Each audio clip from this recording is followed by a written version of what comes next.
Why, hello there. Hello, hello, hello. My name is Mary, and welcome again to another episode of the Watch That Drawn podcast. Oh, yeah, yeah, yeah. Welcome to 2024, suckers.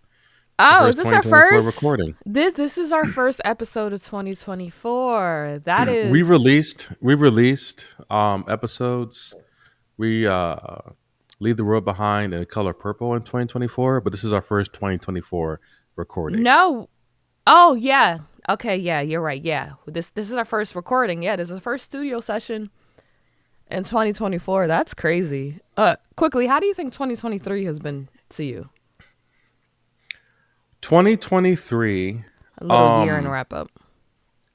yeah, I think it's been good. We had a lot of weddings. Couple babies been born. Babies. Um, Who? Oh, y- okay. We don't have to say their names. yeah, I had to think about it.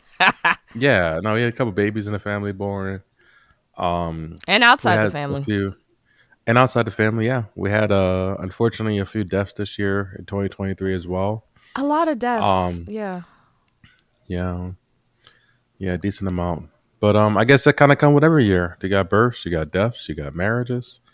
That's how life kind of Hmm. goes. How the way you So said that, it really, that comes with every year. You have life, you have death, you have birth. And I said the same thing twice, but that's your perspective is very linked to the overall theme of this movie. yes, and what's the name of the movie, Murphy? We are reviewing The Boy and the Heron, which is a film by Studio Ghibli, directed by, they call him the Walt Disney of Japan, but Mm. I wouldn't say that as if that's not a compliment, but it's not really comparable. But yeah, this is his 12th featured film, and apparently it's his last. Yeah, yep, I heard that as well. I heard that this is his swan song, if you will. Um, I don't believe it and though, because he has retired multiple times. It's like, yeah, how like rappers be like, "Oh, I'm retiring," like Nicki Minaj does it all the time, and they come out with a new album. Like, I don't believe it. yeah, no, you're right. And Tom Brady did it, Tom so Brady did do it, and I'm like, dog, how many more Super Bowls do you want? Are you not enough? and he wasn't. He got one more. So, and Didn't his this wife is leave him because he worked too much? Wasn't Giselle like, "I'm tired of your shit"?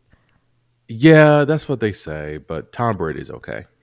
Well, that's what I'm gonna Um keep saying because I like drama. I keep saying no, and I think Miyazaki with this movie, we can get a little more into it. This was I think he might get a Super Bowl ring. He already got a an Emmy, right? he got an Oscar for Spirited Away. No, no, no. He just got an Emmy for this movie. Oh no, no, no, no! He won the Golden What Globe. was it? Oh, an Emmy. I Golden know. Globe. Yeah. Golden So the Globe. That's what it movie was. won the 2023 Golden Globe for best animated feature film. Mm-hmm. But what really surprised me? What? Guess what movie was among the nominees? Wish. I saw Fucking that. Wish. Wish. I said, what is So, wrong with y'all? yeah, that movie was dog water, but Dog water. they Oh my still like god. recommended it. I know. I saw that. That's why Dog some water. I'm some of gonna start these using that. yeah some of these awards shows. I don't They know. just It's be kind I of feel like they literally only did that because this is supposed to be that movie was supposed to be Disney's 100th year anniversary film. Well, it was. I think that's the only reason why it was nominated because we all collectively agree that that movie was dog water, as you said. yes, and but it's ironic, right? Because this film, The Boy and the Heron, right, was Miyazaki's supposed last movie, his swan song. It Say had say auto that again, James. Say swan song. swan, swan, swan Swan song. You song, said swank. I don't even know what you said. You said swan swank song. song. I don't do well Alliteration. with words. Yeah, alliterations You have a especially. podcast. Yeah, I don't I do well with know. words. I know. It's pretty bad. I tend Okay. to So quickly I just want to yeah. talk what Miyazaki movies have you seen? And then I'm gonna name them out. You tell me which one you've seen, then tell me your favorite. You got the list? I know it's 13 of them. Oh, well, actually, you have the list on you. Um, I do now. It's kind of hard because are we going to do Studio Ghibli films or are we going to do Hayao Miyazaki directed films? Okay, look up Hayao Miyazaki directed films. We're talking about Hayao. Let's do So Hayao I Miyazaki. have yes. Okay, should be 12. So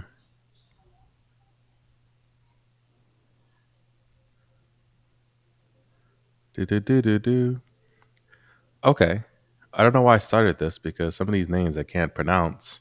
You got it. Is it the And is it the is the so the Italian one? first yeah. Cagliostro.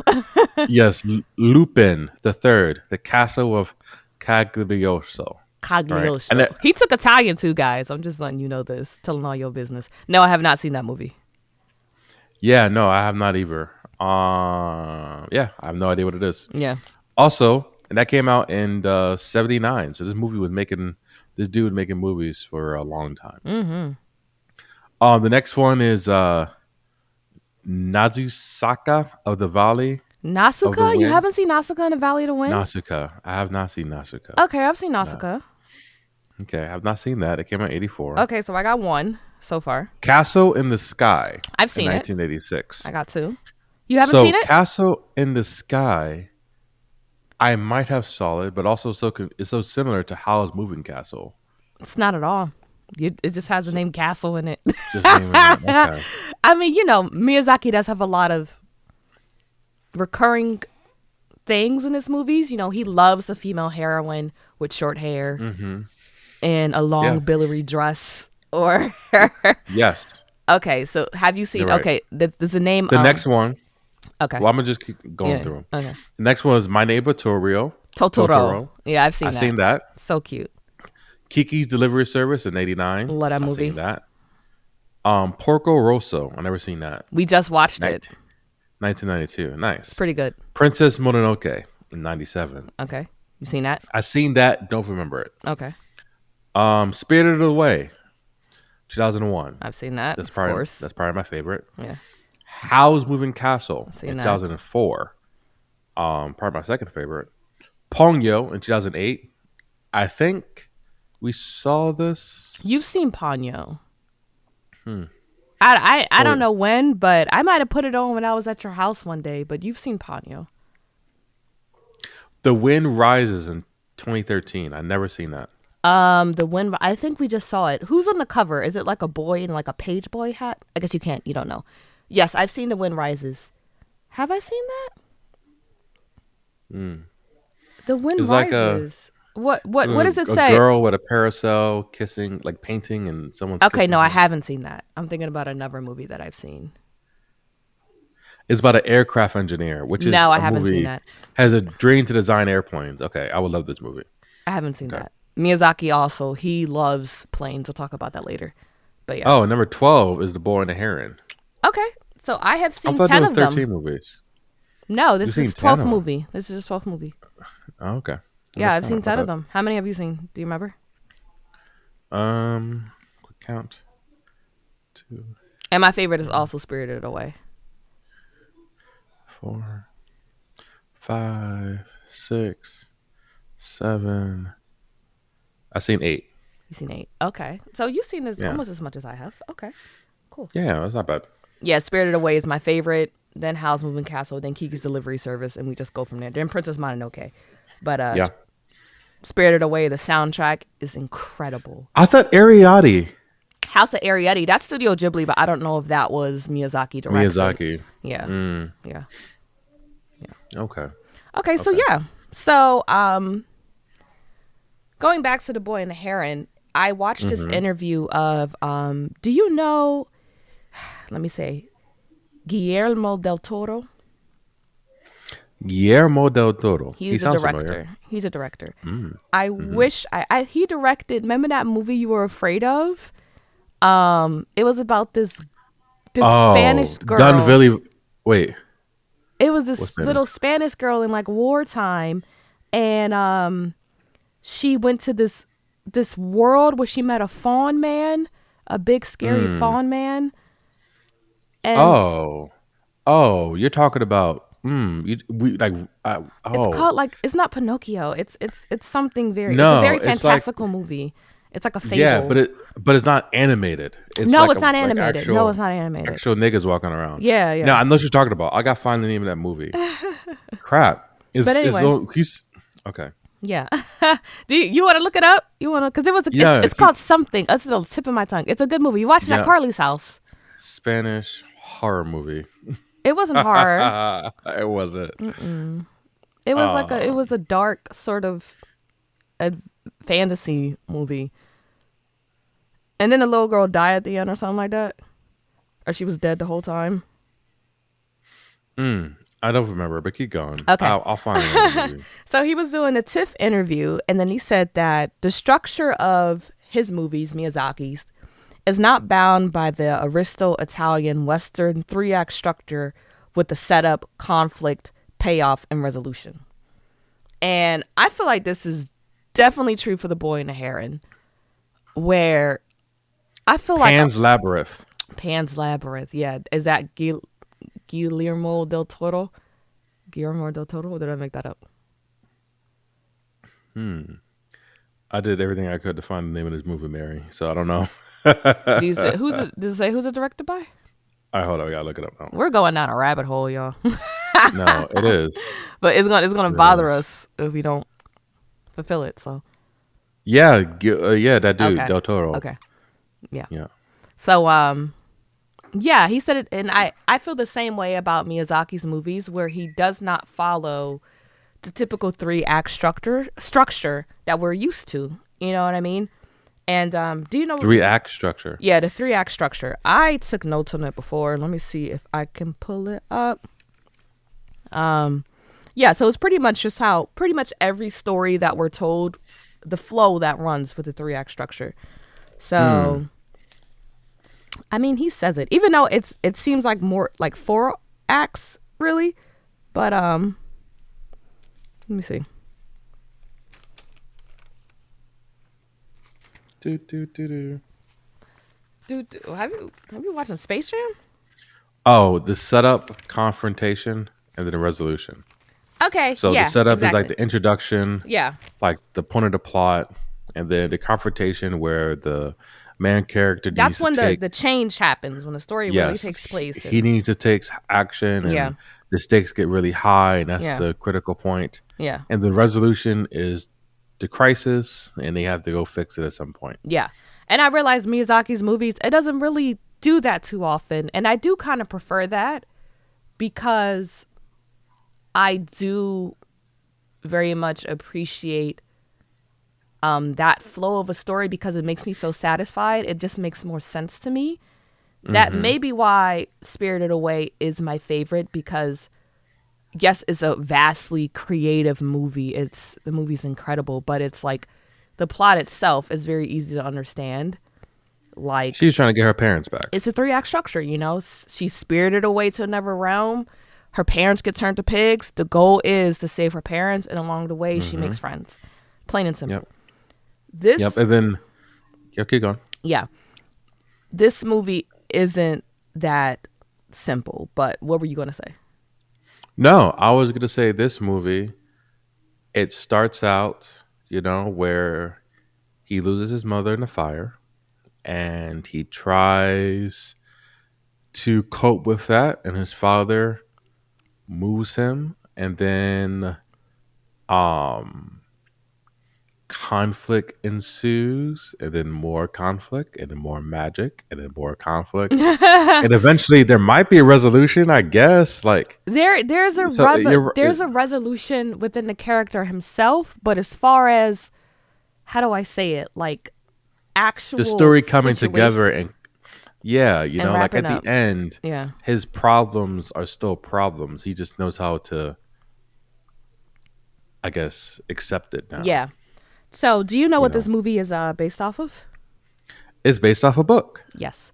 So, it's based How off do you live? yes, How Do You Live? So, that's Hmm. actually the title of the movie in Japan. Yep. And How Do You Live is a book written by Genzaburo Yoshino in 1937. That's an And old book. It is a notebook. It is a notebook. I actually read a little bit of it. I downloaded a free sample from Amazon, and I read a little bit of it. And pretty much it's this book about, very similar to the movie, this kid.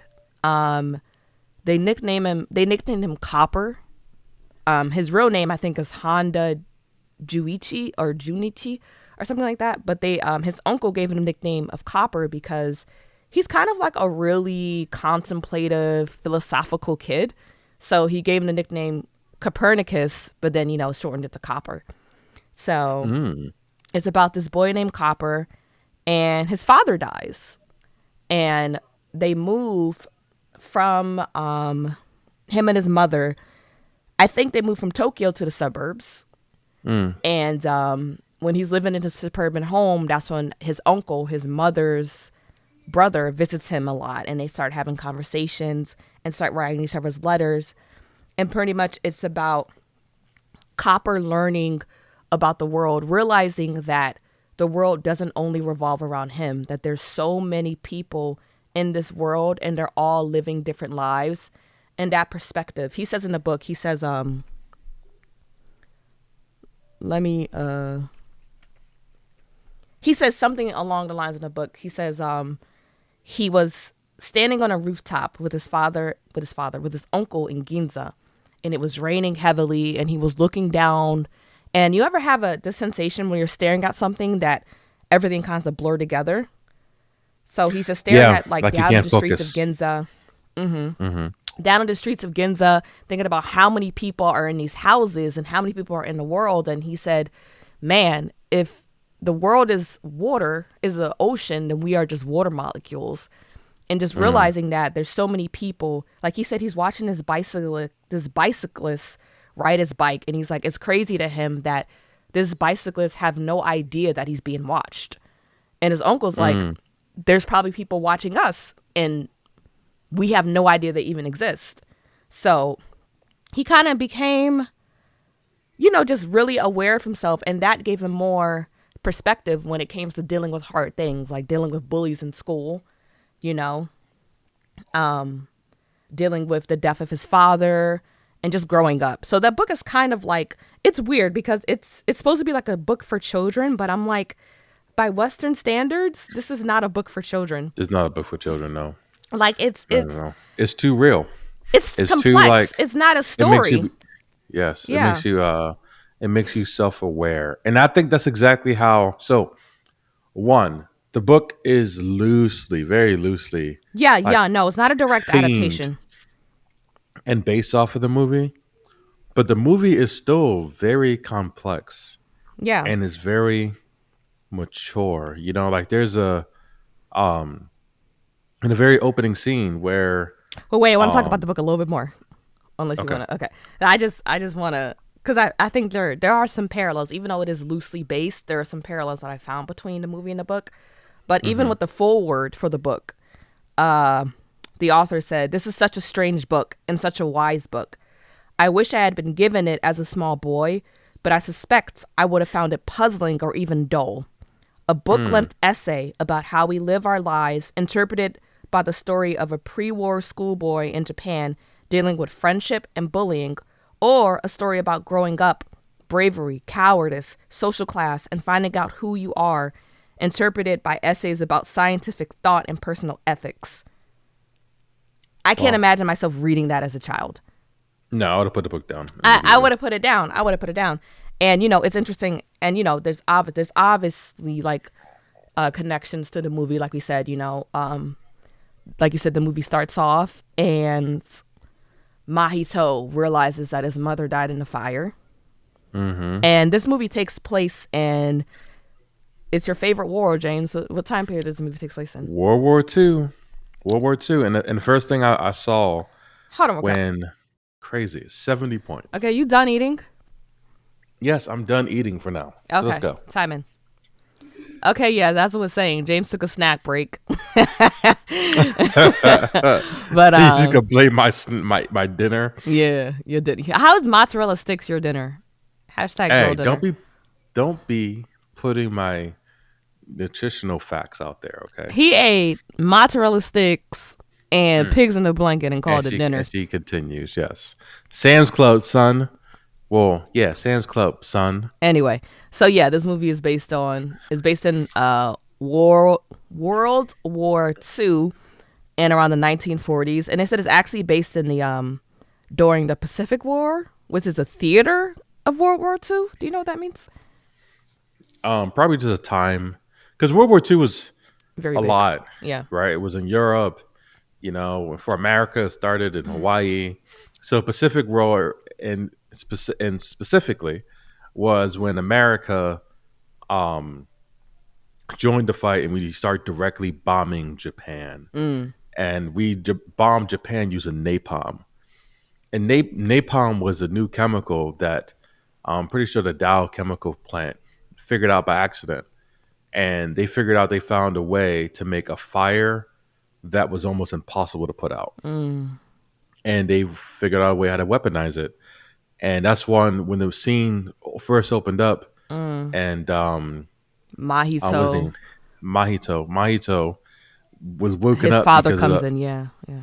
because of the air raid signs, and it was this whole building was on fire. I was like, yeah, that's napalm bombing, Mm. and that's most likely by the Americans or our allies during World War II. So That is absolutely heartbreaking. I heard of napalm before, but you saying it's a fire that you can't put out.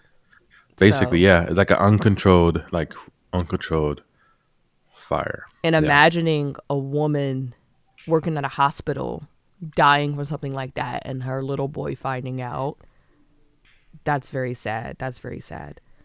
But I also heard this film is kind of a semi autobiography mm, because I saw this I'm going to read what I found from a New York Times article.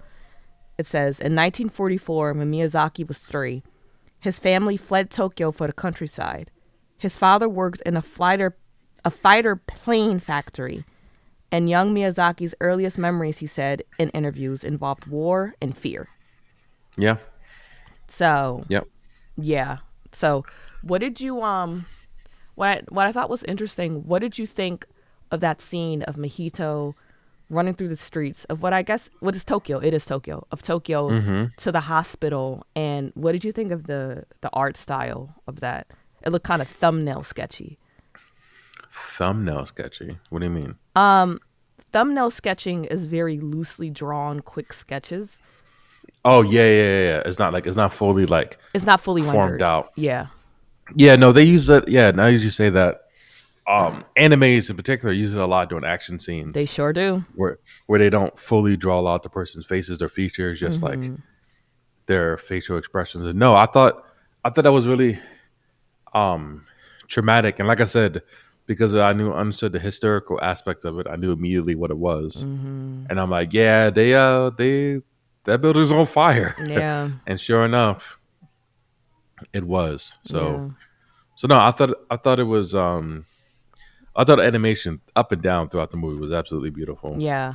And I Um, think the thumbnail sketch of it, even though it is not typically where we see thumbnail sketch, like you said, normally with anime, shit gets real when they start getting into thumbnail sketch mode and like it's a crazy hmm battle. But I think it was great for the chaos of that moment. And just kind yeah, of the uneasy anxiety, sort of your world is falling apart and spinning all around you that Mahito exactly. probably felt during that moment. Yeah, exactly. I remember him running and seeing like the fire was getting closer to him, like it was like Mm. pulling him in towards Yeah. the flames. Yeah. And I think that's symbolic for that's what it was, right? Emotionally, and to see his mom literally just like turn to, Yeah. just crazy. Yeah. So, yeah. So after the fire started, well, after his mother's death, they moved to the suburbs. I don't know where, but this is when I realized that I guess the family has a lot of money. Yeah, no, they're pretty rich. They're pretty well off, and it makes sense though because his father owns an aircraft manufacturing plant in the middle of World War II. So he has a lot of money. He has a lot of Mm-hmm. demand. He needs a lot of workers. He's under a lot of pressure to continue to build aircraft to fight those pesky Americans. So And like, listen, Miyazaki loves himself an aircraft. he Like does. the movie we said that we haven't seen, The Wind Rises. You said it was about Mm-hmm. a wartime aircraft Engineer. engineer. When we Mm-hmm. think about even Howl's Moving Castle, like he draws a lot of what are those big like fighter blimps called? Bombers. Okay, yeah, that Bombers or Pocoroso. tankers. Yeah. Okay, bombers or tankers. Yeah, yeah. Mm-hmm. Um, when we think when Pocoroso is literally about an Italian airplane fighter. I don't know the technical term for it, and a big portion of the movie is about planes, and this is one scene in the movie where they're just working on building planes. Mm. So Yeah. He's very big on flight. flight, and even when it comes, Flight was fascinated with him. Was yeah, fascinated. and that makes sense because look at this movie. There's so many damn birds. There's Even if you think about the magical characters in all the Miyazaki movies, from Totoro to Kiki Delivery Service to how, to Haku. I mean, how his oh, name is like how, Haku, How Moving Castle, but Haku the yeah, and yeah. I'm Spirited saying Away. how in Haku. Yeah, yeah, yeah. He Yes, was a yeah, dragon. all Yeah, them niggas could fly. yeah, All of them yeah. were flying. Well, And Totoro kind of glide. that nigga flew. He'll like jump He up and then didn't. glide like ooh. No, he flew. He was Have in you the air. seen? Have you seen that episode of Bob's Burgers where they do a My Neighbor Totoro shout out? Mm-mm. It's great. It's honestly great. Like And I it's love Bob's Burgers. Bob's Burgers is hilarious until around Landa. season 5. Then I hate the show. But that's but yeah. So getting back. But yeah, you should watch that clip. Everyone should watch that clip of the My Neighbor Totoro X Bob's Burgers, as the kids will say. But it's really cool. But yeah, so what I realized that was kind of strange is that we find out that his father married again, Mm-hmm. and he's married to this woman named Natsuko. But they don't Yep, really and that's say straight out that that's Mahito's aunt. They kind of, I don't know, maybe it's a translation thing, but like, yeah. No, they said it. I thought it was weird because when she was like, "Oh yeah, I'm your new mother," and I met you when I was a little baby, I was wondering like, that's a little weird. Like, how'd you meet me as a baby when my mama just died last week? You was doing some side stuff. But I saw cultural, especially they had when I was looking it up, researching this movie. Culturally, to keep the wealth in the family, right? If a woman died, the next one up, the woman's sister will be the next one up to kind of step into that role. okay, yeah, I did see that. There's a term for that, isn't there? Probably. I don't I know. did see there is a specific term for that. I forget what it's called. But yeah, I guess what's weird is that he didn't call her I don't know. It just they didn't use the word aunts until later on in the movie. And I was like, I know this is your aunt, but you're not saying that's your aunt, and that's kind of strange. But Hmm. but when she said I'm your new mother, I literally looked at Deacon and went like, bitch, my No, she was mom. and she was like, "I'm carrying your brother." I'm like, "What is this? Is so fast." I'm Like, like, what? You are not my mother. I don't care if you're going to be yeah. taking care of me. You will never be my mother. And the audacity of this, like, But I also heard that Miyazaki, his father, had a first wife that passed away, and then okay, he married okay. Miyazaki's future mother. So yeah, the autobiography ties are Semi real. autobiography. Yeah, yeah, yeah. Semi, Yeah. yes, I are still thought real. it was a little crazy. I was like, I don't like her. Like, she's already asserting herself as your mother. It's like, I don't know. But I see that all Well, throughout the. well, also, like I feel as though the culture she's duty bound, like as your mother, more so than just emotionally, but that she would be there to support him, like to take She care could have of said, I'm him, your feed caretaker. him. Or, you're going to be staying with me. I'm your mother. You're not my mother. You will never be my mother. Yeah. No, I I think get I what you're think from saying, though. a I get what you're saying, though. Yeah. I think it's cultural what it means Right. more Right. so. Like you said, Americas that's not a thing, but maybe in Japan that means have a little more significance. Even though, to be honest, on the side note, he wasn't feeling it either. He didn't really like her at all, really. No. And he was on had your same sentiment like you Bitch. ain't my mama. Yeah. Fuck you in this baby. For real. Like, But yeah, like Copper, Mahito is a very quiet, sort of contemplative kid. Like I know he went through a lot, but he didn't say anything to her. He didn't like for most of the time. He just said thank you and went to his room, which he told him his room. But one hmm thing, he noticed the heron that first day, that very it flew first day. right it flew right past them when they got to their vastly beautiful house in Yeah, the countryside. yeah. So the heron flew right past him, and I like the music that plays. It's just like, okay, we know, of course, because this is the title of the movie, but we know that this heron is significant. hmm And I did a quick search of like kind of like the significance of the heron and like human culture. I didn't find much. I just found like back in like the ancient Romans, augurs used to interpret the depiction, well, the heron's call or seeing a heron. It's pretty much saying, yo, something's about to go down. Not very specific, but a heron was a bird used by augurs, pretty much. What is it? What is an auger? An augur is someone who looks at the flight patterns of birds to make predictions about the future. That's a job. I It's want that job. antiquated. Well, I don't know who, Mm. but it's a. Let me find the actual. We got radar now. We don't need that. Like, oh yeah, Yeah, the you know, pigeons it's. are flying west today, so that means it's about this tornado. I mean, think Okay, about Groundhog Day. We see its shadow, and now we think that we're gonna have 6 more weeks of winter. But I guess that's equivalent superstition. yeah. So it says a religious official who observed natural signs, especially the behavior of birds, interpreting these as an indication of divine approval or disapproval of a proposed action. Hmm. So it's like think about the magic 8 ball. That's the Yeah, heron. yeah. So Okay, I get you. yeah, the heron comes and we know something is about to happen. And I don't know. I feel like with this movie, the heron comes, but I feel like there's periods in this movie where the movie very drags and then it gets really interesting. What do you think? Yeah, you're right. Because he comes up and is like, okay, it's a bird, and I recognize that they had the markings on his chest, like Totoro, the little Mahito had the. triangle things.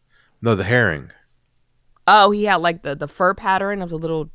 Okay. the little triangle things. Yeah, like the fur pattern and everything. Yeah. So yeah, I There are saw that. I'm like, actually a lot okay, of different callbacks in the movie to other films, to no, other it Miyazaki films.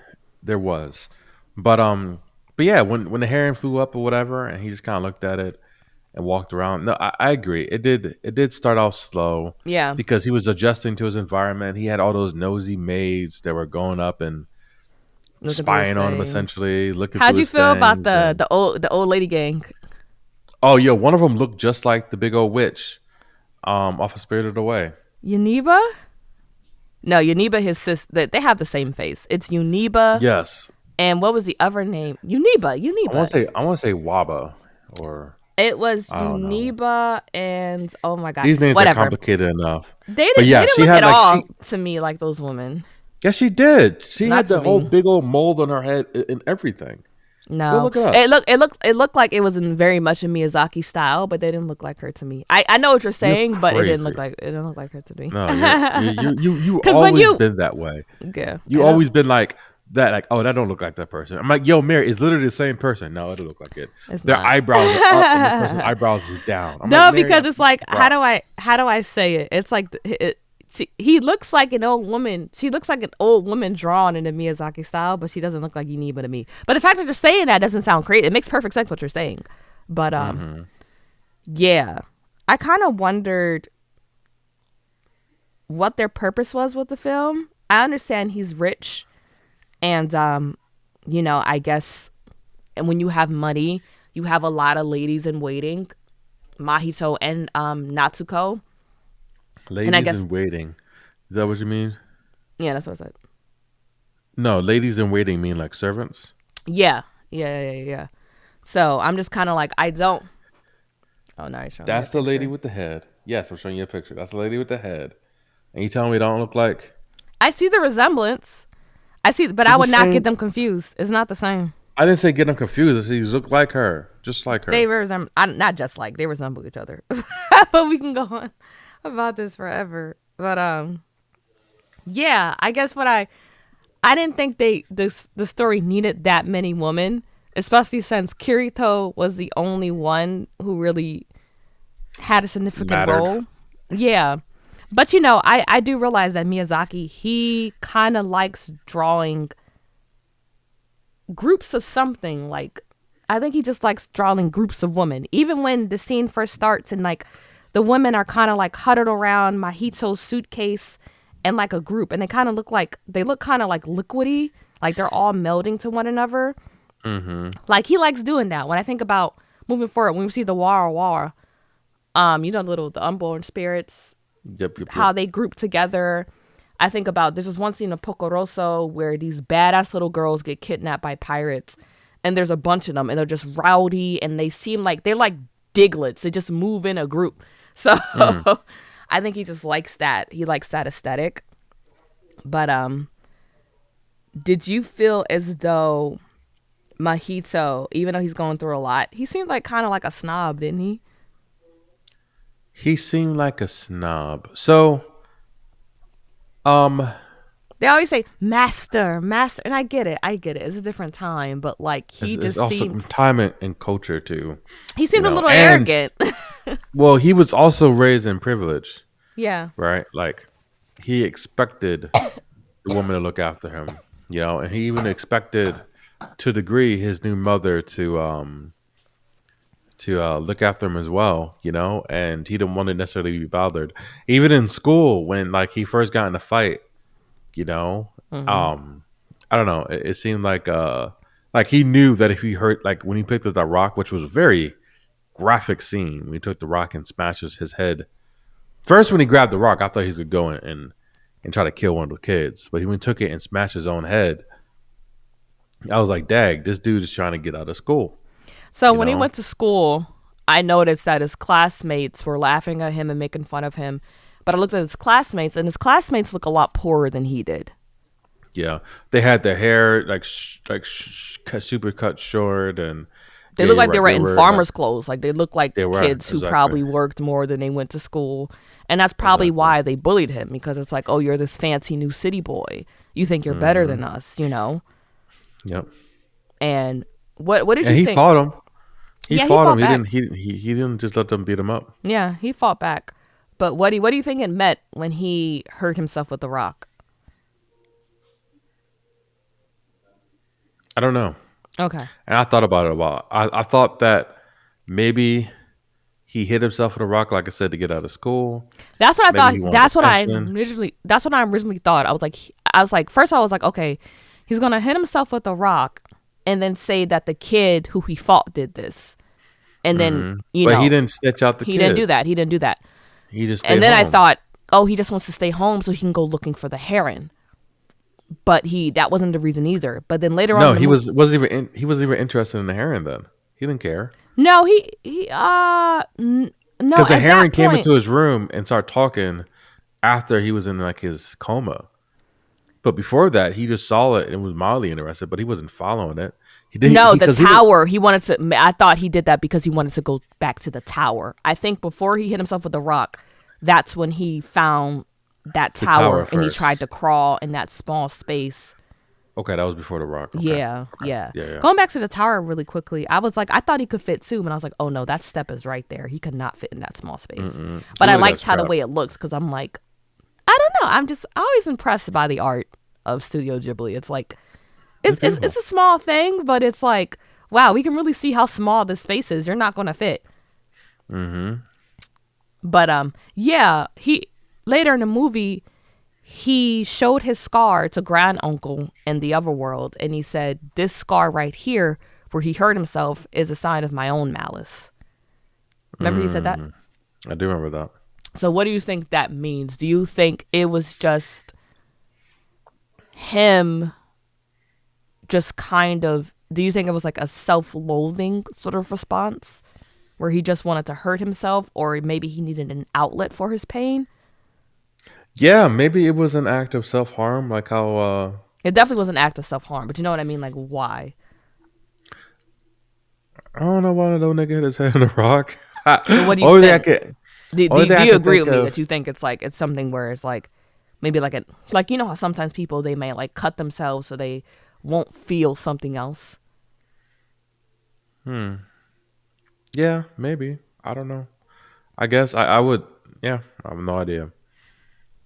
But yeah. So and one thing I noticed about the it may be me reaching, but when I read the little bit that I did of How Do You Live, um the author talks about the boy Copper, and the author said that Copper is not like he's well liked. He gets good grades, but he's never like chosen to be like the first in his class because He's the not picked for games and all that other stuff.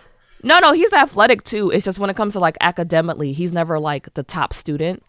Like he's Mm. never like because and it's because he's kind of he's a little they say he's a little mischievous, and the teachers will know him like kind of like playing with like rhinoceros beetles and making them play like tug of war and everything. And this kind of bothers his mother because his mother is like, you know, you get good grades, you're well liked, you should be top student if it weren't for, you know, kind of goofing around a little bit. But Hmm. she doesn't strongly reprimand him for it because in her mind, she's like, listen, your dad just died and I want you kind of to keep this sense of wonder and joy. And if it comes from like this rhinoceros beetles and you kind of goofing off a little bit, I'm not going to reprimand you too hardly about that. So it's like because of his father's death, she kind of like she's gentle parent him a little bit. And I kind of feel similar when Mahito's father, who was voiced by Kristen Bale, what is his name? Do you know his name? Oh, big mojito. Big Mahito. Yeah, but anyway, his father comes into the room and he sees that he's been hit in the head with a rock. And even though Mahito tells him he fell and no one else did this, I just fell. He's like, I'm going to find out who did this to you. I'm going to find out. Don't worry about it. I'm going to find out who did this. Shoichi Maki. Shoichi is the father's name. Soichi. Okay, yeah, Hmm. Shoichi is like, I'm going to find out who did this. And Mahito's like, no one did it. He's insisting that no one did this to him, but he's still like, I'm going to do this. I feel like a part of me kind of feels like Shoichi believes Mahito, but he's doing the same thing that Copper's mother did in the book, where he's kind of like, "You're going through a lot, and I'm gonna let this one slide." You know what I Yeah. mean? No, I agree. But yeah. So So yeah, what do you fast forward a little bit, right? When the heron when Mahiko is in a coma, right? And the he's not heron in a comes to coma. him. Well, he was knocked out for a few days. He was like, "Oh, you finally woke up." He was out for a while. I don't remember him saying that. Yeah, she I was think like, it's "Oh just my god, resting. he's finally awake." Um, You know, he might not have been in a coma, but the dude was he was not there, right? okay, so when But he was anyway, in his room, that's when yes, the heron. Okay, yeah, that's when the heron first got there he peeked through and the first window. and He no, first he got on spoke the to him. windowsill. Yeah, Yeah, and I think he spoke to him, didn't he? Didn't he say he something for did. the first time? I think he might have said like Mahito or something like that. I don't know what he said, but he was very creepy with his human Yes, teeth. yes, and that's when I was like, the F that I remembered. Oh yeah, this is a Miyazaki movie. But the beginning, the first 20 minutes or so, maybe 25 minutes, it didn't really. It felt like it looked like a Miyazaki movie, but it wasn't as Miyazaki. whimsical that fast. It was just like slow and normal and normal. Then okay, now you got a bird with teeth that could talk sitting on a windowsill. So I didn't really know how to feel about it. It's kind of creepy. I liked it, honestly. I kind of like situations where things are very normal and then something weird just happens. It's kind of like now you're a fish out of water and weird things are happening that you can't explain. And Hmm. I liked that feeling of tension when he first sees the bird and you're like, this bird has teeth. There's something menacing about this bird. I don't know what this bird Hmm. wants from me. I loved it. And I wish that um Miyazaki, what I realized from a lot of his films, Spirited Away, Howl's Moving Castle, um whatever, a lot of movies, that Miyazaki oftentimes turns enemies into friends. Yes, he does. He does that a lot. Mm-hmm. And I realize there's some common tropes with that, Mm-hmm. right? It's You that think about No when Face. You think about yes, the when you're Witch of in the a Waste. yes, when you're in one of these movies, if you ever catch yourself, Mary, walking in the woods and freaky stuff start happening, one is always listen to the random advice that people give you, right? 100% without question, right? And the thing that reminded me of that was when um later on in the movie, when like the pelicans came to attack the old lady who Kirito. was a young lady, Kirito. She told him to walk backwards and don't turn around. You know what I mean? That reminded me of the same thing of when um the little girl and Spirited Away was crossing the Chihiro. bridge. It's Oh yeah, I Chihiro, love that and scene. hold your breath, Yeah. don't breathe. You know what I mean? It's the type You of know what thing I've that's like, realized? I told you this before, but during that scene when Chihiro and Haku are crossing the bridge and they hold their breath, when hmm Chihiro starts to fidget and she needs to take a breath, it's the same time I did. yeah, They timed yeah, it well, so it's like, oh snaps! Like a normal person, this is like I can't hold my breath anymore. Like exactly. it was fire. It's fire.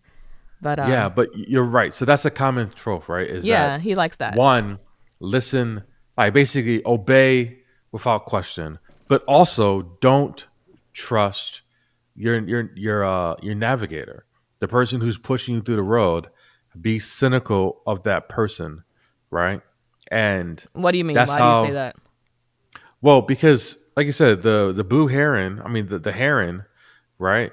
He tried to eat him in the beginning, right? He Did led he? him into the castle. Yeah, he was like, "I'm gonna eat you," right? And that's No, he why he had didn't to try shoot to. him. He be talking a lot of shit. He might be, but I'm saying in that in that at that time period, um, the boy didn't know. Well, He didn't whatever know. instances where you feel like there's a common theme of not trusting like your guide. So with I can't these Japanese characters are getting me confused, Mary. But the Haku, is that his name? Haku from Spirited Away. Haku. Okay, yeah. Yes, from Spirited The Away, boy right? dragon. Yes, the boy dragon. He wasn't trustworthy. The um Oh no, um there was a period of time in the movie in which a hero doubted him. She didn't know who he was. yeah, To her, he's been nothing but kind. But everyone says, "Don't trust Haku. Don't trust Haku." And yes, then for there was this Howl's one Moving moment. Castle. How, right? It was like, That don't is get close to true. How. How Yeah, will eat you. He he'll eat eats your heart. He He'll eats the eat your hearts of heart. maidens. Yeah. And that's literally a common like the person who you need the most, who navigates you the most, is also the person you can trust the least, No, but I think right? it's the opposite. I think it's more like in those instances, it seems like the person who people tell you not to trust, you could actually end up trusting. Because even the Heron man, at first, he was very menacing, but he became an ally to Mahito later on in the Yeah, film. yeah. Out of necessity, he did. Yeah. He did. But yeah, yeah, I loved that tension. It was nice because it was breaking up the more humdrum moments of the movie when the Heron first appears and he's just and Mahito. I'm like Mahito's really brave because he didn't seem scared of anything No, at he all. didn't. The first thing he did, he got his wooden sword and tried to attack it when it first flew up to him. Right. Yeah, he was ready. He was like, "Nuck, if you buck, I don't got time for you." And then he was able to make that bow and arrow and get one Mm-hmm. of the heron's feathers. They said the Mm-hmm. adding the feather to the bow pretty much is like a seeker missile, so it always hits the heron. So Yep. his what he called that his flight number 7 feather or something like that. I don't Yeah, know. something like that. Yeah, yeah. But yeah, so eventually I don't know why, but his aunt Natsuko goes into the woods and she ends up What going to was the that tower. about? She didn't. She just got up and just walked to the woods. Oh wait, They what never about the explained that. Yeah, I'm still trying to figure out. Maybe we'll talk about it. Maybe she was. Why Maybe she she was was summoned. entranced. I think she was entranced because She remember the definitely whole. seems entranced, but I don't know why. I don't know why. We know I that think I think I think why she was is summoned, but I because don't know why. yes, I think she was summoned because the whole plot was the master of the chamber, whatever the dude's name is, Grand uncle. the grand uncle, right? So the story was that building, that tower that was in the back of their house was constructed by the great like the grand uncle Right. of the family But of the it Maki was so family. it was like, but wasn't it like a rock that came down from the sky and then he tried to build a tower around it? Yeah, yeah, they learned that later. Okay. But yeah, the grand uncle played by Mark Hamill, right? He his objective, right? So he created in this tower this whole alternate universe, right? With remember they ran past a bunch of doors, which reminded me of how Music Castle, how like it can kind of like change the dial and change it, like teleport between the worlds or whatever. Through the But door. he, Yeah, that was yeah, great. but he needed a successor. He needed someone to create these roads after him, Oh, so I guess that's why he and called Natsuko, because it has to be yes, someone of his bloodline. So he might have summoned yes, her as well as Mahito too. I think he wanted. I think he always wanted Mahiko, Mahito. but he's Mahito, but he summoned the mother so he can go there. Like he Well, he basically summoned was the giving. aunt. Yeah, you know what I mean. He Yeah, he tried yeah. to he tried to get as many people as possible. Even the lie that the Heron told him was like, "I know where your mother's at." That was all to get him into the castle so that the grand uncle can be like, "Yo, I need you to take over." Yeah. I don't think the Heron wasn't lying though. I mean, he was being very cruel, About but show you the mother? That was a lie. his mother was there though. His mother is Hime. That was a oh Yeah. oh Yeah, yeah. He wasn't lying. oh. He's just an asshole. Like You're right. Yeah, Lady like Hime. You're right. he is an asshole. And that's one of I wrote down some questions and I said one of the questions was, why is the Heron man such an asshole to Mahito? Yeah, Like no, he was. why is he? And the only thing I came up with is linking back to the story, How Do You Live? And in the story, like I said, Copper deals with bullies. So I'm like, maybe he is a physical representation of bullies that Copper came across in the story. And dealing with bullies and understanding them may be a way for you to better your life and the people around you and Mm, seeing how they live. So it's like mm-hmm. originally Copper, the Heron Man was a bully. He was a menace. But over time, they got to spend time together. And after Mahito, remember he ruined his beak. He ruined the Mm. hair. He plugged his beak in, and then they became kind of frenemies. They became more friendly. How did he ruin his beak? I think he shot him through it with the arrow. Oh yeah, yeah, Yeah. yeah, yeah. But one thing I want to go back to before they actually went inside the tower. Do you remember that scene? It's not really sure if it was a dream or not, but Mahito sees the heron and like the little pond outside of his house, and then a whole bunch of toads start coming up from the water. Oh, I do remember that. Yeah, yeah, yeah. Does that seem a little biblical to you? Like one of the plagues? Is there something about like toads? Pretty much Moses. Yeah, yeah, when yeah. He when goes to is that one? It seems so familiar. yeah, No. maybe I don't remember like the plagues that he struck Pharaoh and the Egyptians with. Yeah, there's something about Yeah, toads. I was like, I don't know why this seems biblical to me, but I did like that scene too. Like we said, Miyazaki movies, a lot of them, especially this one, it's not so much about what's actually happening. I think yeah. it's more about So the it's feelings it's that it invokes. it's one of the 10 plagues. You're right. Okay. One of the 10 plagues was frogs in the Okay. Book of Exodus. See, I remember it from the Prince of Egypt. That's why I'm like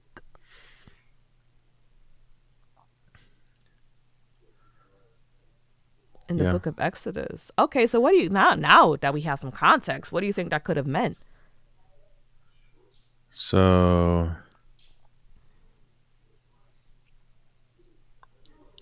it says so frogs cover the land of Egypt.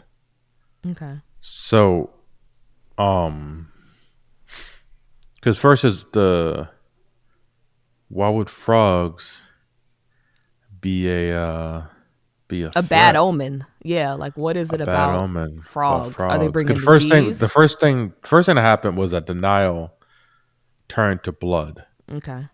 right? Which is devastating. Any rightful pharaoh Disgusting. would have.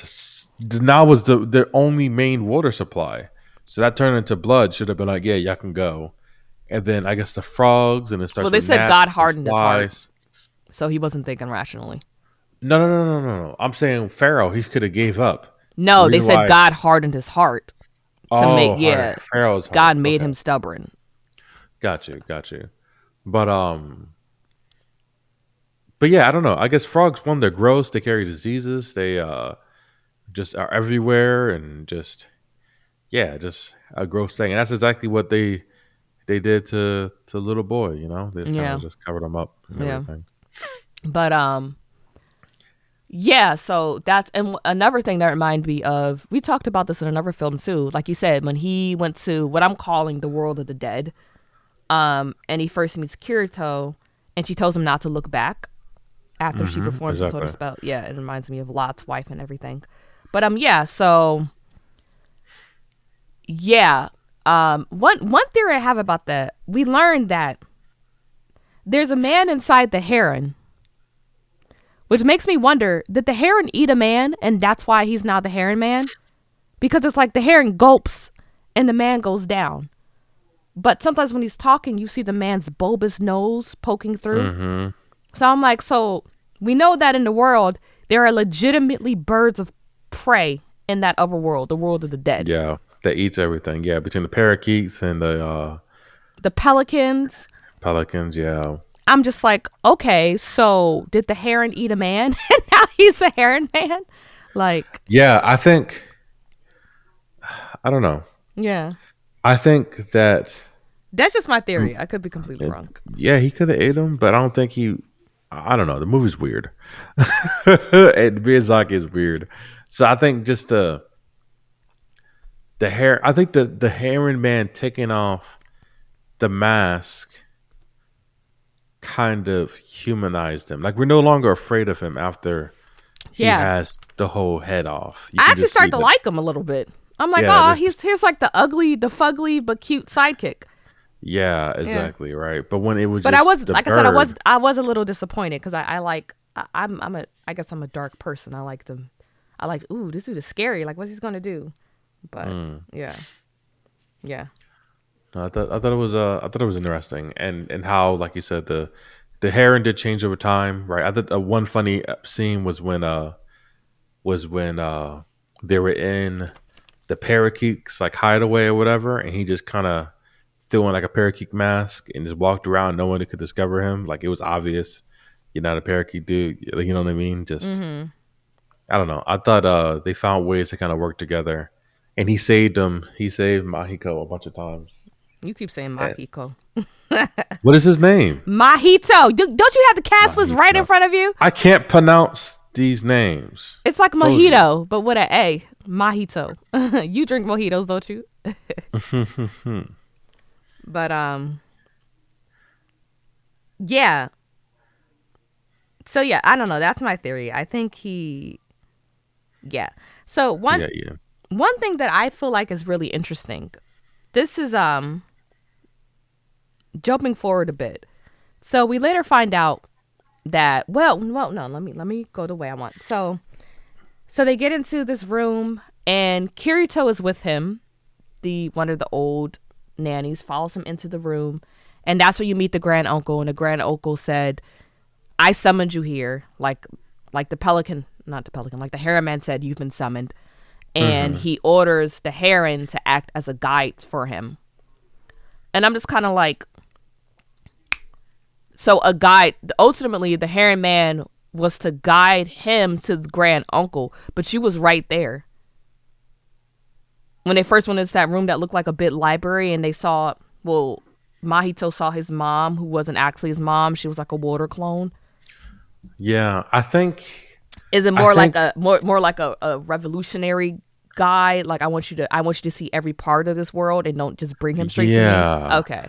Yeah, I think that's exactly what it is, right? Because the grand uncle was on the top of the room, and like you said, he commanded the heron to be his guide, and he left. And like I said, I think that he couldn't He was like in a actually, balcony of the room or something like that, yeah, and I think that he couldn't actually follow him until he seen some things and and done went through some the journey. things and went Okay. through the journey. Yeah, he has to go through the plight first. Okay.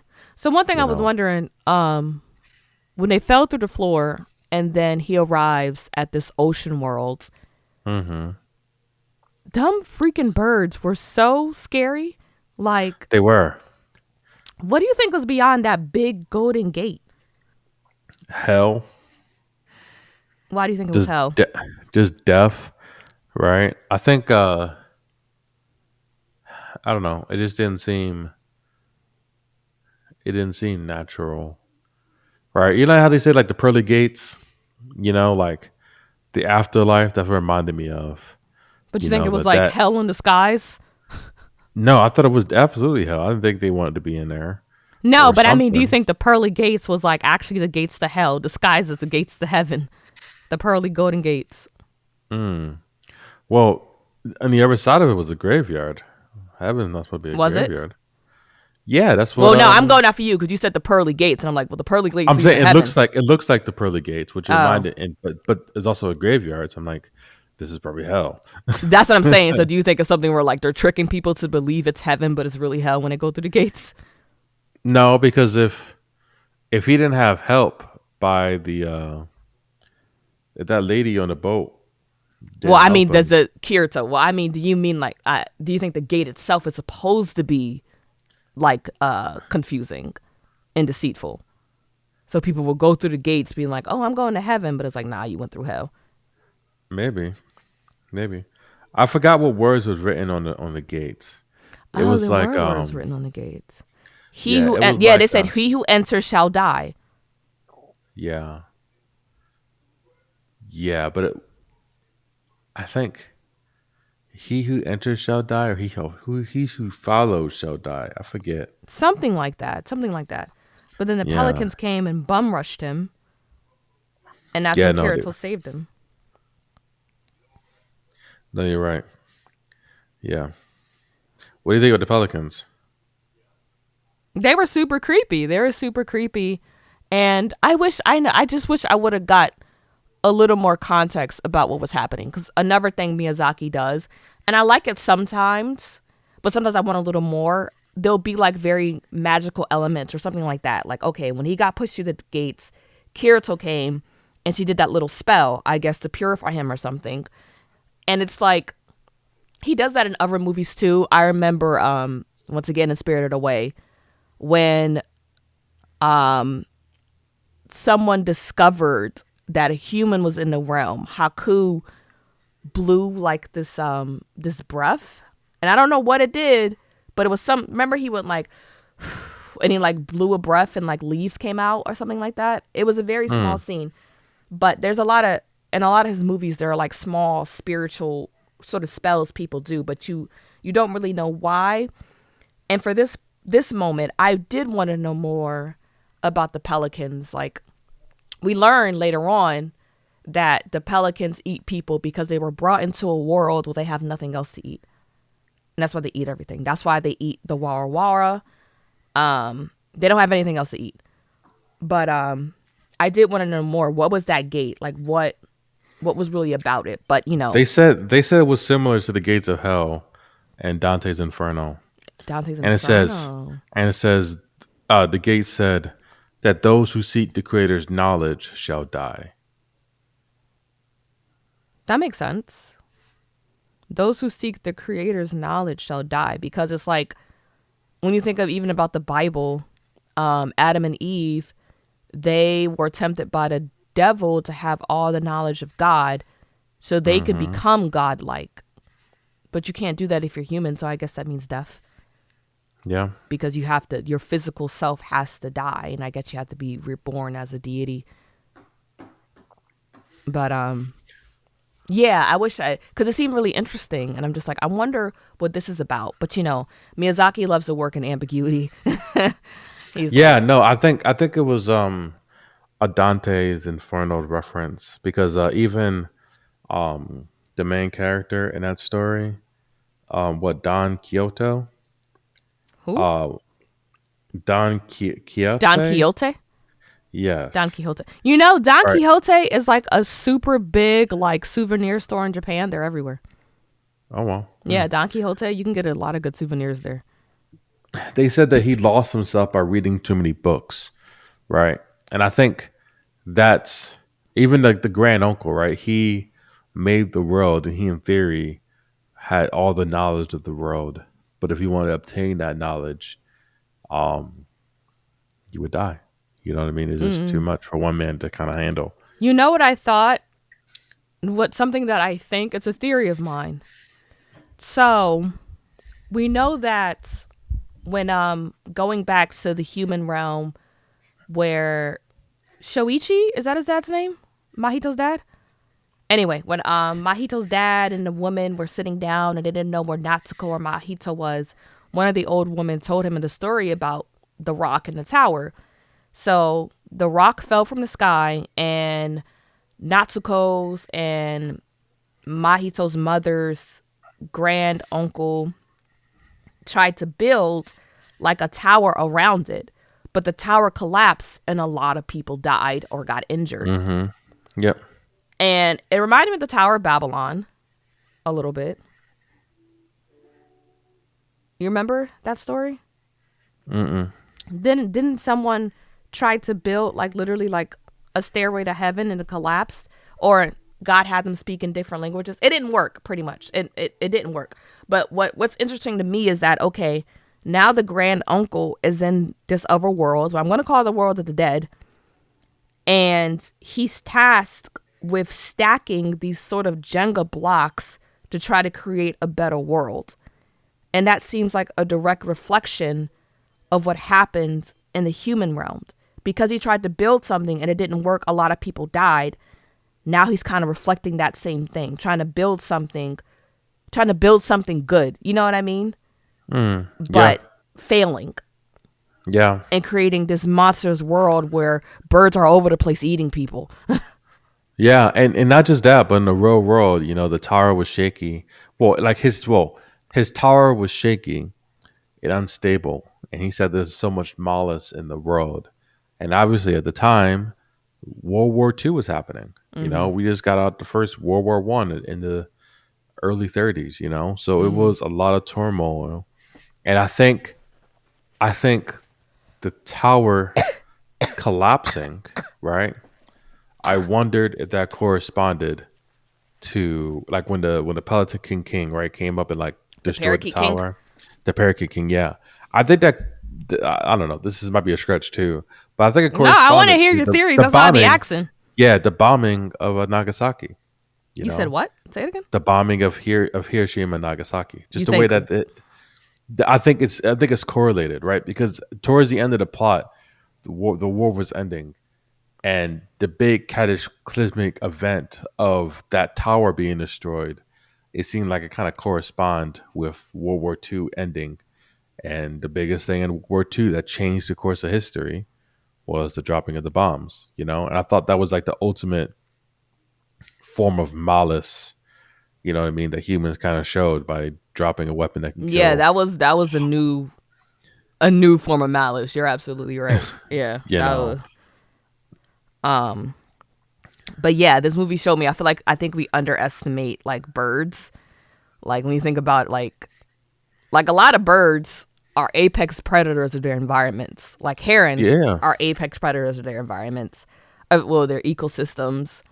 And birds of prey are a thing. And like they used to be dinosaurs, didn't they? Like some of these birds literally were freaking dinosaurs. And I think this movie showed me, y'all better stop playing with birds. Like y'all better stop playing with birds. Like Granny said, these birds be plotting, These birds be plotting. These birds be plotting. you But know. yeah. What did you think of the Wara Wara? The Wada Wada? Oh, I Wada thought they were go. saying Wada Wada too, but it's actually Wara Wara. I did think it was Wada Wada Wada. Wada. I thought they looked stupid. They was like little like white things that kind of floated, I and then they think they ate look that, stupid. and they just ate like the fish caucus or whatever, and it was like, oh, these are like unborn souls, and the pelicans came and ate them. I'm like, what the f is going on with this I movie? And love then like that. At first, I they were thought they were just just cute. They remind me of if you don't remember Princess Mononoke, but in Princess Mononoke, these are these tree spirits called kodamas. Am I saying it mm, right? The kodamas, and pretty much kodamas are they're tree spirits, and you know that the forest is healthy and thriving when you see kodamas. mm, They look like them to me. I was like, oh, they look familiar, and I was like, oh, they're Princess Mononoke. So that seems like a never callback. But I did when she explained when Mahito was at Kirito's house and we just saw the Warawaras ascending, and she said they're going to be born, like these are unborn souls. I actually thought that was beautiful. I mm. thought they was beautiful. I was like, oh, that's what they are. Because, this whole time, I'm just thinking they're just cutesy things and don't know much about them. It's like, oh, these are unborn souls. So this is where people come. It's a war. It's like Kirito says on the ship that this world is full of death. But here we go. And you see life. You're Mm-hmm. literally seeing the beginnings of life. And Mahito had the opportunity to help with that. Like the Warawara, they ate that big old fish they caught. So it's like Mahito's really literally learning about life and death, which Yeah. can help him process his grief even more. No, you're right. And even how the pelicans came and just gulped those things up. Yeah. You know what I mean? It kind of shows how even in birth how complicated life can be, even for us to get to this world. You know what Yeah. I mean? It's a Like how much miracle. you have to go through, yeah, to get here is a miracle. And his mother was actually the one that Himi. Lady Himi, yeah, Lady Himi, shot the flame to save the little floaty little things, right? Warawara. Water, well, yeah, that. But at the same time, she destroyed some of them as well, Yeah. and I think that's also life, like there's positive and negative consequences that you do. And just, I don't know. Like I said, the whole thing was very, very, very symbolic. Hold on for 1 second. I gotta plug mine. Yeah, but going back to that, it's just, it's Mahito also learns more about the world in that you're eating again. Every time I turn around, you got something in your mouth. Pause. But even in that instance, like at first when the Warawara are going to be born and the pelicans come and they eat some of them, at first Mahito's very angry with them. He hates the pelicans, but then when he finds one pelican that's been injured by Himi, and the pelican says, we eat them because we're literally in a world with nothing else to eat. And then he dies. Yeah. Mahito feels sympathy for him and he makes a grave for him. And to me, it's another callback to the book and just him understanding that the life that you live isn't the life that other people live. Yeah. And your circumstances isn't other people's circumstances. And you can't fully judge someone because you don't know how they live. Like, this is the life they have to live. This is the hand they were dealt. And he makes a grave for them. And then even in that moment, him and the Heron Man, they have at it. But even, Kirito mediates their relationship, but they actually start to work together a little bit. And like, they actually become friends. But yeah. I'm going to jump forward a bit. Because I don't think there is, let me see. I don't think I have. Oh, one thing I noticed about Himi, what's also similar to what I said, what I think the theory is for the grand uncle. How does she look dressed to you? She looked just like a servant a little bit. To me, she looks like she's dressed like a midwife. A midwife. I don't know what a midwife would be dressed like. Google Florence Nightingale or Google midwife outfits. Or just a midwife. Midwife. Yeah. What the heck is a midwife? A Just midwife birth is some. babies. Yeah, they help a woman birth the baby. So like midwife just look like nurses. Yeah, yeah. And it's interesting because we know that Mahito's mom died in a hospital fire. So I don't know if she was working as a midwife in the human realm. And it's Oh, interesting to you me. mean because she's wearing an apron? Yeah, she's dressed like a midwife. Even how her Mm. hair styled is like a midwife style. And Okay. it makes sense because Natsuko's pregnant. And we know in the human realm, um, Mahito's mother dies in a fire. Like she dies in a hospital fire. And I Hmm. think it's kind of beautiful that you died in the fire, but in this world, you control fire. Yeah. No, it is.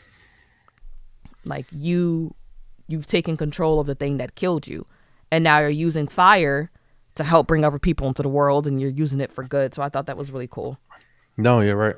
It's full circle. It's full But circle. yeah, one thing that's um I'm confused about, jumping ahead a bit. Why was it so taboo for Mahito to enter the delivery room, Natsuko's delivery room? I was wondering that too because did Oh my god, you think maybe Natsuko's baby was supposed to be the successor? That's no, why she came. Maybe it wasn't her. Maybe it's her baby that's supposed to be the successor. no, because he needed a successor immediately. He couldn't wait for a baby to grow up. But the rules of time don't apply there because Mahito's mother is his age, a little young, older maybe. Yeah, but I don't think that's it. I don't know. I was wondering why he wasn't allowed to be in the room. Did she end up having a baby? I don't remember. I don't know. The movie ended really abruptly when it just said 2 years later we moved back to Tokyo. I And the baby think was there. yeah, the little boy was there. Yeah, he had a little brother. There was a little boy there, so she did have the baby. She did have the baby. I guess what the only thing I can think of that it would be taboo only if because it was weird. I wasn't sure if that was Natsuko or Mahito's mother in the room. So the only way Neither I did could see I. that being taboo if she was in the process of giving birth to Mahito. That's what's like, oh, that's kind of weird. Like Giving you're not birth supposed to to your watch your own birth. ew, yo. But even the Parakeet King was like, you said ill. Even the Parakeet King was like, that was kind of a sin, like what he did. He shouldn't have entered the room. Yeah, I don't know. But there's also weird rules. I don't know if that's a cultural thing or that's just a weird rule that just existed in that road. In that world. Yeah, yeah. But what does the paper remind you of? The paper, the attacking paper. Naruto. Why Naruto? You thinking about that Because blonde dude? no, I'm thinking put paper bombs. You just put like warriors on it, you throw a paper bomb and then boom. That didn't Naruto. remind you of remember in Spirited Away, those little paper crane thingies that attacked Haku when he was a dragon? I don't remember that really. Let me well, I want you to Google it. Google like paper attacking Haku or something like that. Like it's like that's what I was like, oh, here's a paper again. Another sort of callback. Yeah, okay. Attacking Haku. Yeah, but paper may be a significant sort of, I don't know, maybe like weapon or something in Japanese culture because I didn't think about Naruto. But you're right. They'll write like these characters on paper and then the paper will like explode or do something. Yeah. No, I don't see it. You don't see it. But Yeah. It's right before he's like flying and he flies into the bathhouse, but he's all bloody because evil paper's attacking him. And Chihiro goes to help him. Yeah, it's just evil paper. it's all so stupid. He has a million paper cuts. Death by a million paper cuts. Just a little bit of Yeah. time. Yeah. But Okay. So yeah. then if we oh man, this movie is very dense. There's a lot going on. There's a It's lot going on. on. Like, well, I guess the parakeets were freaking terrifying. They Like were. How he just walked around with the fork and knives, ready to eat them whenever he turned around. He's like, "Oh yeah, come in, come in, come in." come and they just Yeah. had the fork and knives behind their back. I'm like, dude, these things are savages. And Yeah. why, if you're a parakeet, you need to have a fork for a knife? And also the fact that they didn't need to eat this boy. Like if you saw their prep, like of their stew, and they had so much food and sides and like a whole I thought table that too. I'm thing. like, y'all niggas got vegetables. I Y'all got just want to vegetables eat and fruit. humans. I just want to eat this little Yeah, boy, right? just And they were preparing and they were savoring. They like, yo, we about to season this thing up good. Like, no, it was terrifying because Mahito really thought he was with his granduncle, but he was dreaming and he's really about to get ate by this fucking parakeet. They're sharpening his blade on the wheel and Mahito's chained to the damn wall. I was like, oh, these niggas is crazy. they're crazy, They are bro. crazy. They was It's gonna eat it. always it's always a And then scary thing to me in movies where someone wakes up in a dangerous situation because it's like, yo, thank God nothing happened to you or you were sleeping. exactly. Yeah.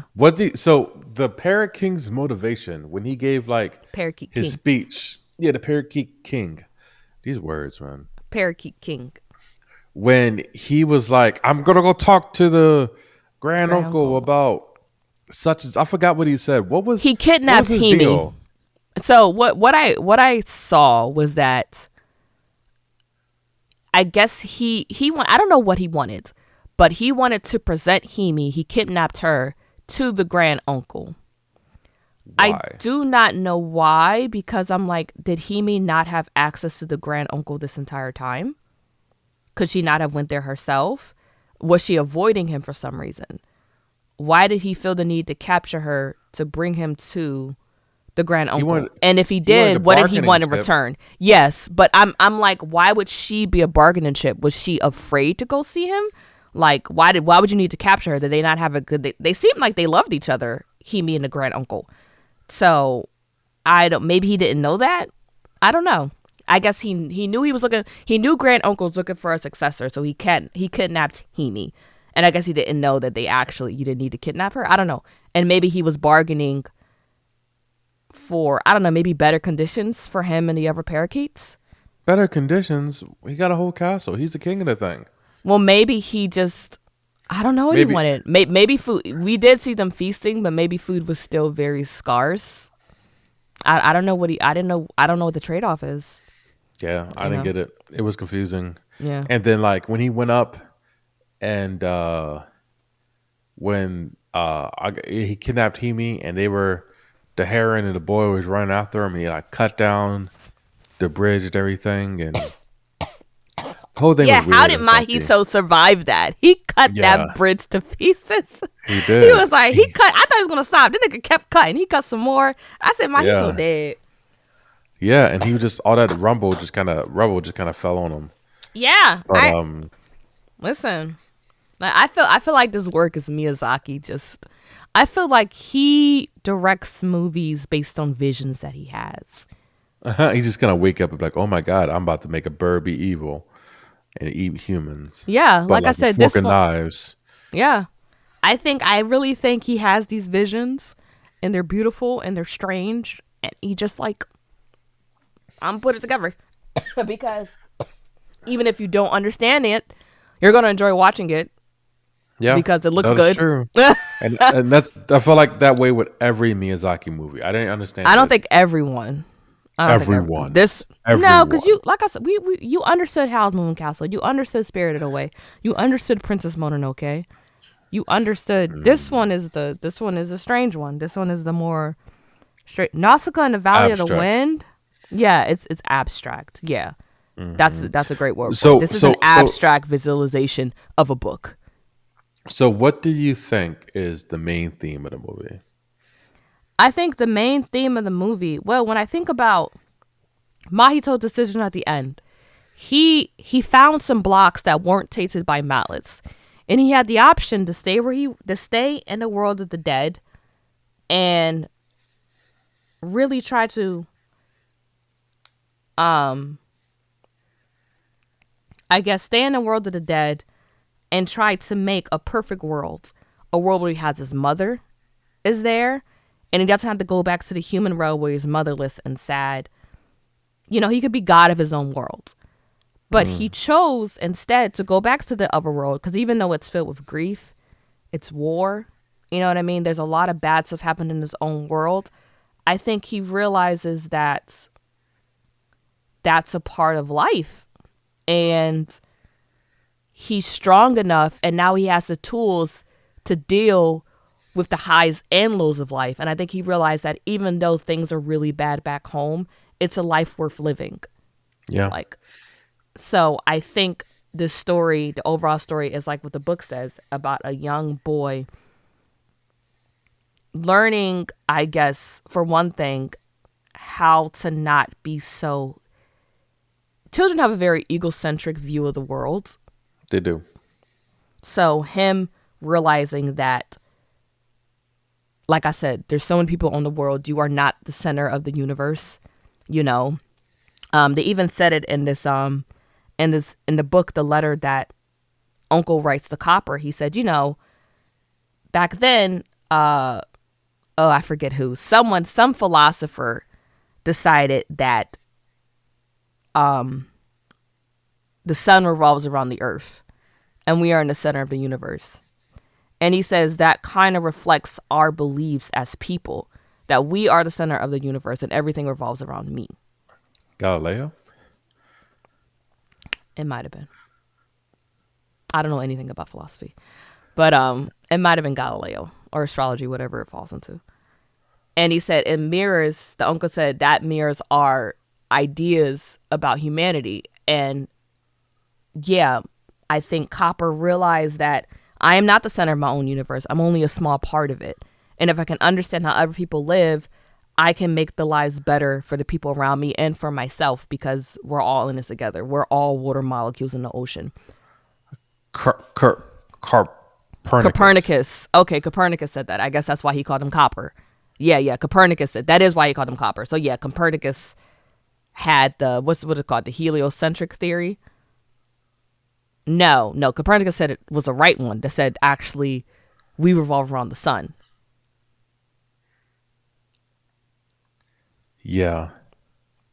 Okay, yeah, and that's why the uncle called him Copernicus, because he realized that we are not the center of the universe. That Yep. everything doesn't revolve around us. It's actually the opposite way. Yep, exactly. So yeah, I think it's that. And like I said, I think it's also just, I guess, a coming of age story and just really realizing the tools you'll need to survive a very harsh world, honestly.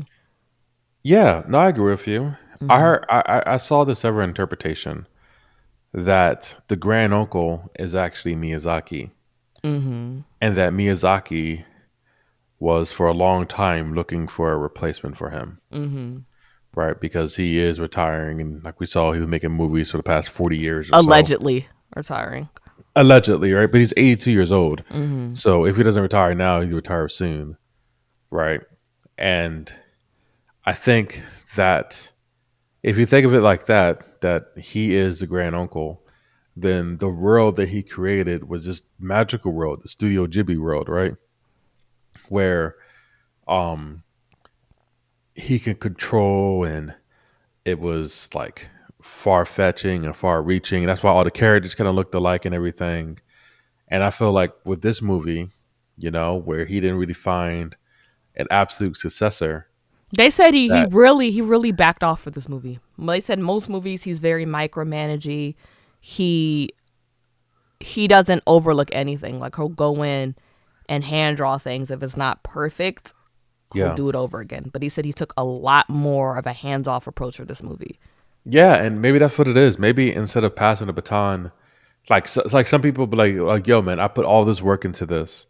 I need to pass the baton on to keep my legacy. But in this, he was able to let the castle fall, Mm-hmm. right? Yeah. Like, I don't have to pass the baton. I did my work. I was successful. Here you go. The people who live beyond me can do what you want. You can live your life the way you want to live it. I think that's another interesting aspect. So, what would you rate this movie? I would give The Boar and the Heron. I feel like I would give this a medium bag of popcorn. You give everything a medium bag of I popcorn. know. I was just thinking that too. I was like, it's a medium bag of popcorn Everything. because, like I said, there's parts of the movie where are very boring, and I It's a I long come to movie. expect. It's a long animated movie. It's a long animated movie, but Miyazaki, he loves to take his time with films. He loves to depict very domestic films of people just kind of living their lives.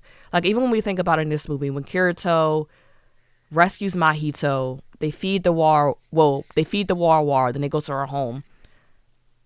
Um, I think the first thing she does is like cook dinner, just put something on the stove, and then Mahito's asleep. When he meets Kimi, they just did all this crazy. Himi, they do all this crazy stuff. Then they go back to their house. What she do? Make him a peanut butter and jelly sandwich, and they just eat the sandwich and they just talk. He likes moments of stillness and just moments of just people living their lives, and there's a lot of beauty in that. Like I watched this one video on YouTube, and I was like, I'm glad someone feels the same way.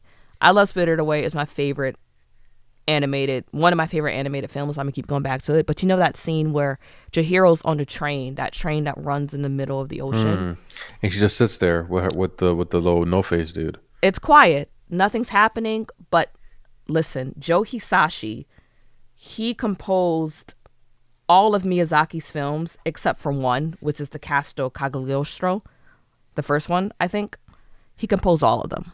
I love that man. I told you before, he was in New York last year, and I wanted to go see him, but I didn't because broke. But it's just the score. I think the song that's playing, oh my God, it's called The Sixth Stop. I think is what it's called. I have the whole album on my phone, or the Sixth Wait, Station. you still talk about Spirited Away? I'm still talking about Spirited Away, but okay. yeah, it works because you have this beautiful music, this beautiful imagery. That the stillness is nice, it's contemplative, and that's the thing too. He always gives the characters time to really process what's going on too. So, but I feel like for this one, it was a little bit drawn out. Maybe it's because I wasn't as enthralled with the score as I was in Spirited Away or in Howl's Moving Castle or in other movies that I've seen composed by Joe Hisashi. But like just I don't know, where it's actually funny. In the movie, he actually reads a copy of How Do You Live? And he's the boy. Mahito, yeah. And then he finds notes from his mother. And that's beautiful, but before then, when he was trying to build a bow and arrow and everything, I was like, all right, this is kind of dragging a bit longer. Bargaining with Kirito. No, actually, I appreciated all that. You like that? You like that? Maybe I could think of something better, but there were moments where it's just like, okay, this is kind of, he's taking his time. But like I said, Miyazaki likes to do that. He likes to spend time in a place and focus, and it really shows like his mastery of the form, because there'll be little things. Like I remember this one scene in Spirited Away, Chihiro's like putting her shoe on, and like she puts it on, and then she taps her heel to make sure it's secure. And it's like, you just flexing at this point. Like the studio is just flexing. Look how detail oriented we are. So, but yeah, I'll give it a medium bag of popcorn because it was slow. Sometimes I was a little bored. And the story, I'm a plot person. I am a plot person. Like I do like more conceptual movies too, but like I said, there's just questions that I want answered, and that kind of, I do love mystery. Don't get me wrong. I love mystery. Not every question needs to be unanswered, but I need to feel satisfied. If there's something that, like, okay, the Wara Wara, for example, that's an unanswered question that satisfied me. Where do they come from? Like, there's so many things we don't know about them, but the simple explanation, these are unborn souls, that works for me. Okay, I don't need to know more. But like I said, with the pearly gates, the golden gates, what was that? What's behind? I want to know more about that. What's going on? Like we said with the whole, why did the Parakeet King kidnap Himi? What was he trying to bargain for exactly? And why did he kidnap her if Himi and the granduncle were okay?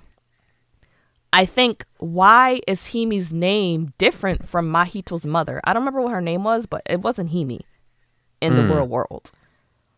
And, there's just unanswered questions that, like I said, is not something that I'm okay with not knowing. So I'll give it a medium bag of popcorn, because a small bag of popcorn, I do think it's better than that.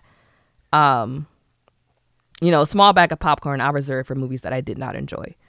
But I did enjoy this movie. It's definitely not one of my favorite Miyazaki movies, but I did enjoy it. I do have problems with it. Okay, yeah.